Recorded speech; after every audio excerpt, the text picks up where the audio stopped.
Hi there, this is Kelly Fitzpatrick, analyst with RedMonk. I am here with my fellow analyst, Kate Holterhoff, to talk about Google Cloud Next 2022, as noted in a separate video on the hybrid format of this year's Google Cloud Next. I attended virtually. Kate attended a Next on the Road event where she got to have some delicious Bloody Marys. So Kate, tell us, how did your Next on the Road event go? It was fantastic. It was everything that was promised. I ended up having 2 Bloody Marys. Don't tell anyone. But I also got some great swag, which I brought to this. So, check out this nice water bottle here. The tote bag is really, that's where it's at. So, the tote bag game was on point. But yes, it was totally worth it. If anyone has an opportunity to do a Google Next on the Road event, I highly recommend it. And then the slalom hosts were particularly gracious. So Kate, this was your very first Google Cloud Next. What are your thoughts? What are your biggest takeaways? What are the things that stick in your mind the most, aside from the Bloody Marys and the swag? Oh my gosh. Well, Google knows how to put on a conference, clearly. A lot of the videos were pre-recorded, which, really adds to the polish of it. All their branding was right on point. And it was, of course, really fun to follow along with the hashtag, all the RedMonk folks, even though we're spread across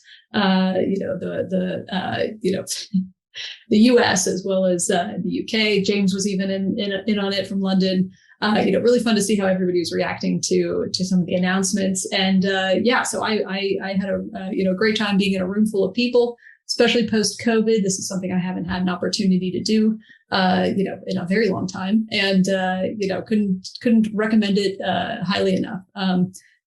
Google really knows how to put on a show. They've been doing this for quite a while, and it shows.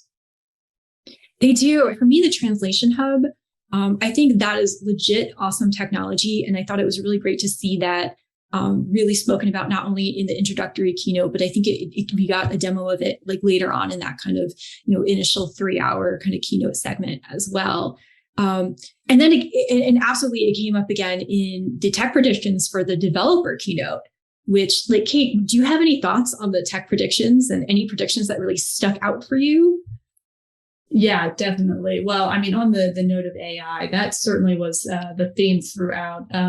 In Kurian's keynote, he spoke about, AI being of the utmost importance. Other folks were saying, yeah, AI is in our blood. And of course, that really came up in the prediction. So I guess, one of the ones that I would want to start our conversation off with, was just with the MC. She began with, by talking about upskilling and ensuring that more developers can be included in that conversation, not only by talking a little bit about neurodiversity, but also by including a really engaging story with a Brazilian code camp called Soul Code. And one of the graduates named Patrizia, who is a mother of 3 and, has really overcome some challenges, but through Google Cloud and their certification program was able to, overcome them and become a certified engineer, and has, really excelled and, succeeded professionally with the help of Google and their products. Yeah, and I think you're right in that, really setting the tone for absolutely that session, but also kind of serving as definitely moderating this tone for the whole event. Like the fact that this is what the developer keynote opens with. So I agree. It was great to see that. Great to see that on stage at the developer keynote. Some of the other tech predictions that I thought were really cool were, or got conversation going, was the one on AI going to be the primary driver for moving to a 4-day work week, which I know our colleague Stephen had some thoughts on that he tweeted about, and I learned about yet another paradox. Steve loves paradoxes. So check out his tweet to kind of, get some more info and conversation around that.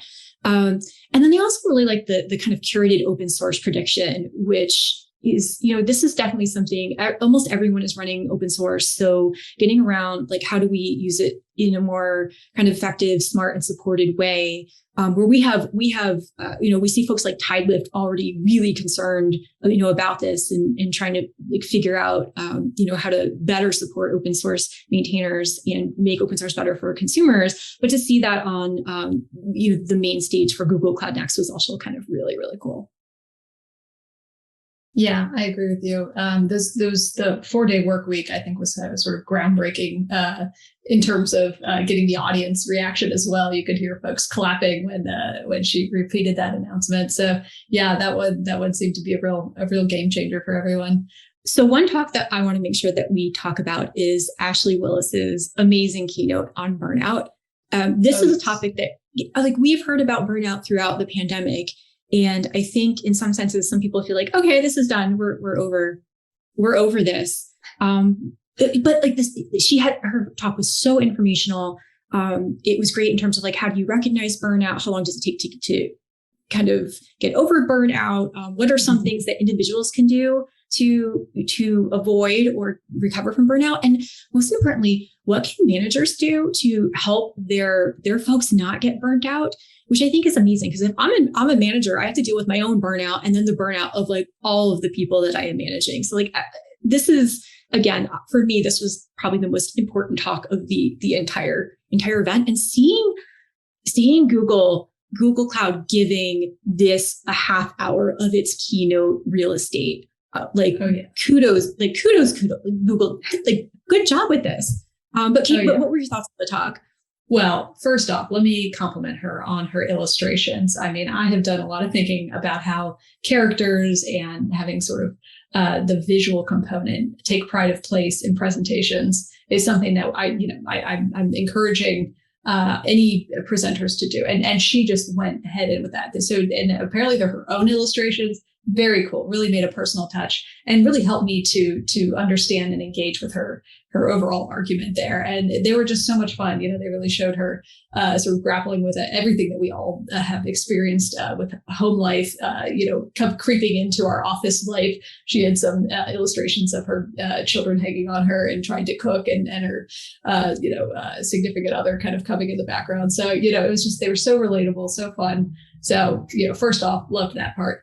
But, the content of the talk was also extremely moving. She mentioned, if you realize that you need to take a vacation, it's too late. You have to be proactive in order to avoid burnout, and that changing careers isn't going to fix anything. It's really about trying to acknowledge that, we all need to have this work-life balance, and that this is the key to ensuring that folks don't get burned out, and trying to be proactive about keeping everyone happy and functioning in a way that is beneficial for the entire team.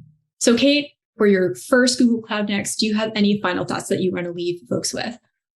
Well, I was really impressed by the fact that Google really put the developers first. There was a lot of care and thoughtfulness that really pervaded all of the talks, and really emphasized the fact that the engineers are having this position of this pride of place in the organization, and all of that really came through. And I think that's a wrap.